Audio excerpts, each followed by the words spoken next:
Dialysis discovery podcast भाग 1. Dialysis म्हणजे काय? नमस्कार. डायलिसिस डिस्कवरी पॉडकास्टमध्ये आपल्या सर्वांचं मनपूर्वक स्वागत आहे. मी आहे प्रिया आणि या पॉडकास्टमध्ये आपण डायलिसिस विषयी सर्व काही जाणून घेणार आहोत. रुग्णांची काळजी, तंत्रज्ञान, मानसिक आधार आणि आरोग्यविषयक टिप्स. तुम्ही जर रुग्ण असाल, कुटुंबीय असाल, डायलिसिस टेक्निशियन असाल किंवा फक्त जाणून घेण्याची आवड असेल तर हा पॉडकास्ट नक्कीच तुमच्यासाठी आहे. डायलिसिस म्हणजे काय? सुरुवात अगदी सोप्या शब्दात करूया.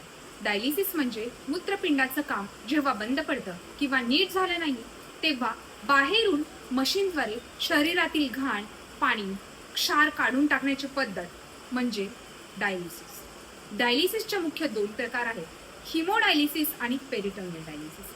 हिमोडायलिसिस ज्यामध्ये रक्त मशीनमधून फिल्टर केले जाते आणि पेरिटोनियल डायलिसिस म्हणजे पोटाच्या आतील आवरणाच्या मदतीने रक्त शुद्ध केलं जातं. ऐकायला अगदी सोपं वाटतं, पण प्रत्यक्ष अनुभव मात्र वेगळाच असतो.